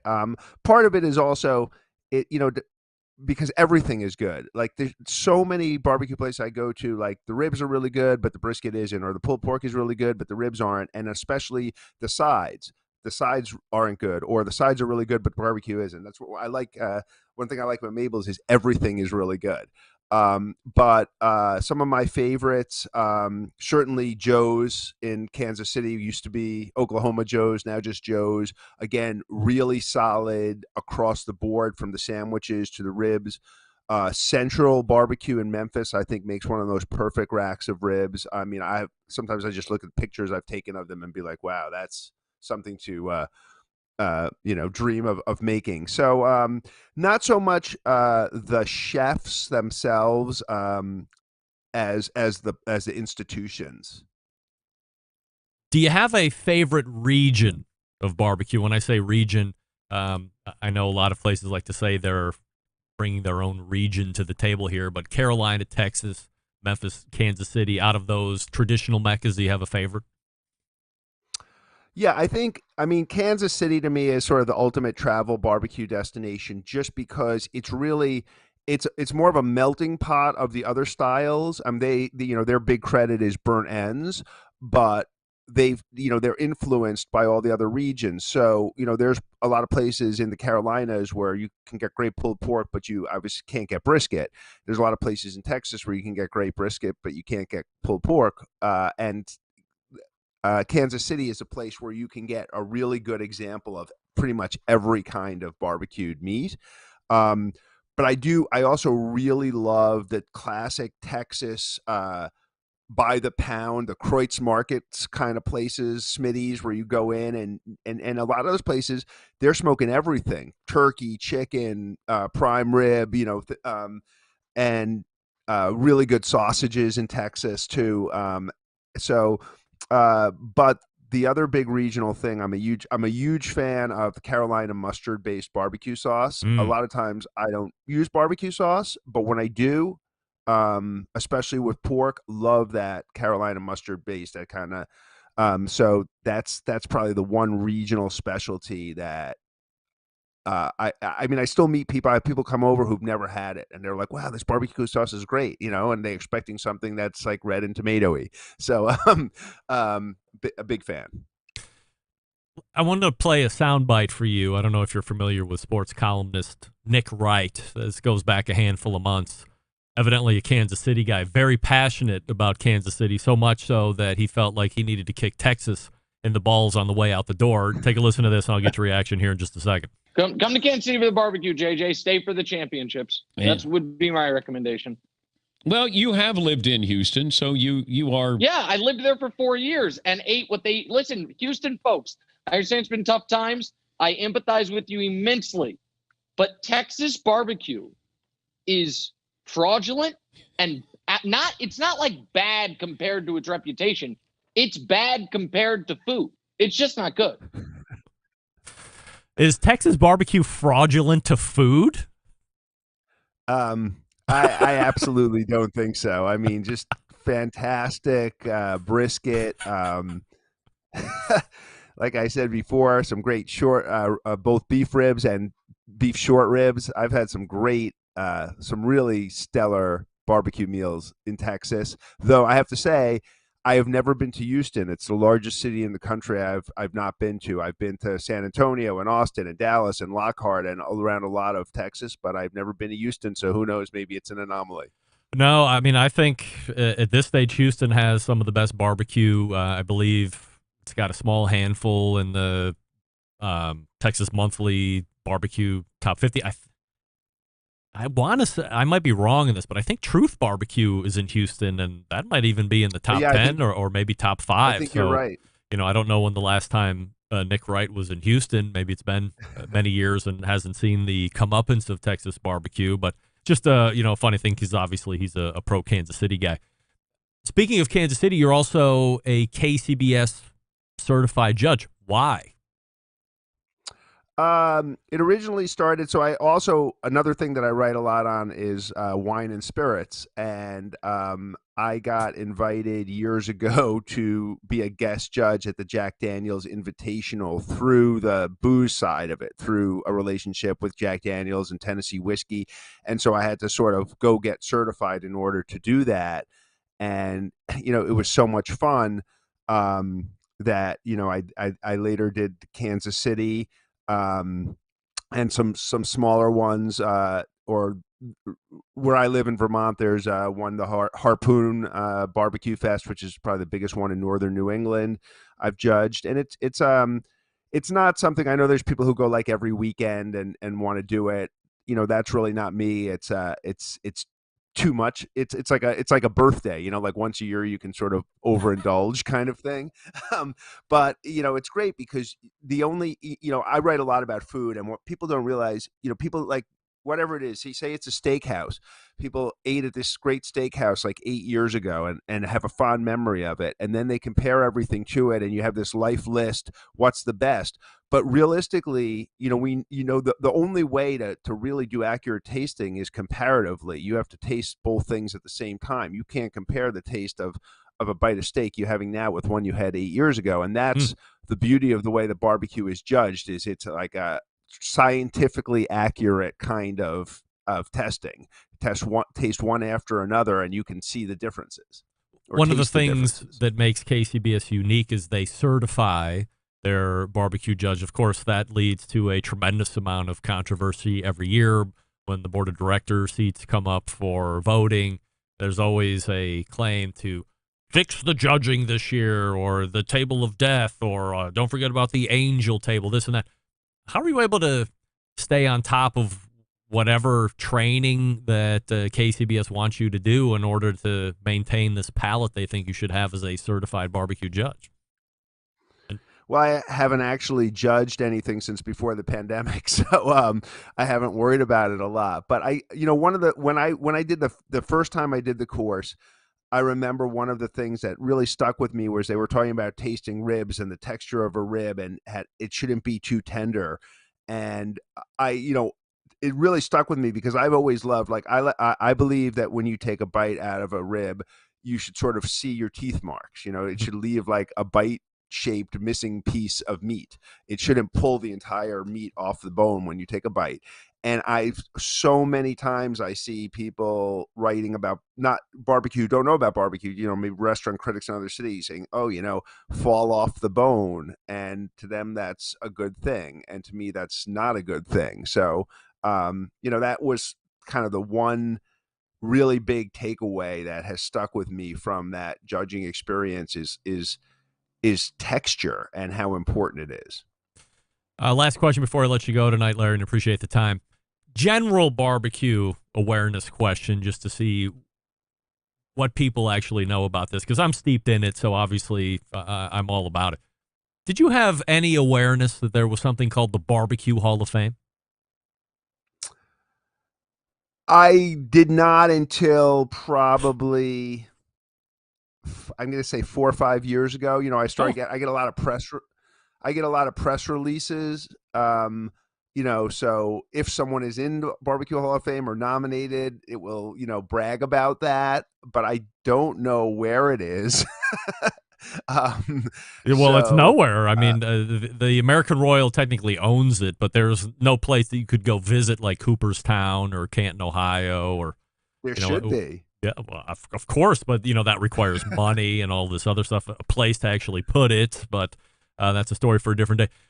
Can you name anybody in it? Oh, I mean, I would guess, unless you have to be dead, I would guess like Steven Raichlen. Yes. Yes. God, I'm blanking because I have so many. I have like a whole bookcase of barbecue cookbooks. So here's the question that I guess that I'm driving at. Yeah. Do they not do a good enough job getting it out to the general public, or does the general public not even care? You have to be a dope like me to really find any relevance in a Barbecue Hall of Fame. I think the thing is that, what kind of gets me is now, especially with the all the different food competition shows, everybody who has ever been on one of those shows, whether they won or came in 15th place, considers themselves a celebrity chef, right? So I get tons of pitches. Somebody has a cookbook, they're opening a new restaurant, and they're like, celebrity chef so-and-so. And I'm like, well, I follow food really closely, and I never heard of them, and nobody I know ever heard of them. And then you look at why they're a celebrity, and it's because they were like 12th on the 15th season of Chopped or something. And And I think it's the same way with like barbecue. There's so many good places, and if a new barbecue place opens in San Antonio with some sort of spin, and there's an article in like Food and Wine about it or Bon Appetit, and those people become like relatively famous, but that happens all the time all over the country. And it's not that they don't deserve to be, but it just becomes like mind-numbing how many different names are involved in a field where there used to be a handful of pitmasters that were known. Larry Olmsted joining us here on the show, did the background up front and talking some live fire here as we close out the segment. Larry, really appreciate the time this evening, and hopefully you enjoyed it enough where we could have you back a bunch more, because there's a lot of great food topics that we can talk about that are barbecue and non-barbecue related. Yeah, absolutely. And love to talk about ingredients and meat and where your food comes from and all those good things too, because it affects the taste. No doubt, Larry. Appreciate it, and we look forward to the next time. There he is. You're listening to the barbecue. Oh, there we go. Guests appear via the Oklahoma That's Larry Joe's Olmsted Rider right there. Deluxe Pellet Grills Hotline. Hopefully you enjoyed that segment, as I did. Looking forward to many more down the road. Now we can really dig into it. We've set the stage. We got the live fire background, and now we can start digging into the stuff that's going to affect you greatly going forward. Before we wrap it up here this evening, let me talk to you about my pal David McDowell and the Do Wellness program, David Leans, davidleans.com/BBQ. So we're starting week 3 yesterday. Yeah, because today's Tuesday. So we're trimming down a bit. Now we've added the training portion with weights, still sticking on the diet that he has recommended. And again, might be different for me than it might be for you, because in the end, I would just rather have somebody tell me what's for dinner than try to figure out what's for dinner. Not all the time. But in this instance, it's great. I know I'm going to have some chicken that I grilled up. I know that I can have a salad. I know I can have some rice. It's all laid out for me. Mundane, dopey stuff, and that's what works for me. So I'm able to hit it, stay on it. It's working for me. We checked in yesterday. We made some tweaks. Again, we added the weightlifting program that we started this morning. It's going swimmingly, and whenever I have any questions, I can text them, I can email them, talk to them on the phone yesterday for 30 minutes or so. So you're getting your money's worth. And again, it's $200 a month. It's not $500, $600, $700 a month for something that's canned. It's not really set to you. He's meeting you where you're at. He's not looking to take away everything, make your life miserable, but he is going to hold you accountable, make sure that you're doing what you're paying to do. Join me as we trim it up, thin it out, and muscle it up all at the same time. BBQ is the way to go. You can eat it all year round, still lose fat. davidleans.com/BBQ. That's davidleans.com/BBQ. We're back to wrap the show right after this. Stick around. We'll be right back. Whole packers, full racks, legs and thighs, injecting butts. If you've never heard this before, you might think you found the best XXX show ever. Let's get back to the most homoerotic host out there today, Greg Rempe. And we thank Larry Olmsted for joining me the last 2 segments. This portion of the show being brought to you by Vortic Watch Company. Back in the day, watches were made to be worn in the pocket. After World War II, wristwatches came into vogue. Pocket watches quickly became an afterthought, finding their ways into sock drawers and scrap heaps. Quite simply, a tragedy. Enter Vortic Watch, helping bridge the gap between America's storied watch manufacturing past and bringing it to the present day, where wristwatches are finding incredible popularity once again. Here's the coolest part. Each watch that Vortic makes is unique and one of a kind. Vortic, founded on the motto that America wasn't assembled, it was built. Check out VorticWatches.com for more information or to purchase. And the one they have out there today is unbelievable. All right, let's wrap it up all the way back in the first hour. We attempted to have Meathead. That didn't work so well, but we followed it up with Ted Conrad from Fireboard, who talked about the new analyzed portion of the app, which will now predict the time at whence your meat will finish. And as you get closer, that window will get tighter and tighter, so look for it in your app as it begins to update either automatically, or you might have to uninstall it and reinstall it, depending on what kind of platform you're using. Then in the second hour, it was all Larry Olmsted all the time. great background on him, and then talking about the live fire stuff that he's into and other accolades that he has within that space. So look forward to future chats with him as well. Big show planned for you next week. Steven Raichlen is in, of course, amongst a cast of others. So how do I always leave you? September 11th, 2001. I will never forget. Until next Tuesday at 9 p.m. Eastern, this is your program host and proud U.S. American, Greg Rempe. Good night now.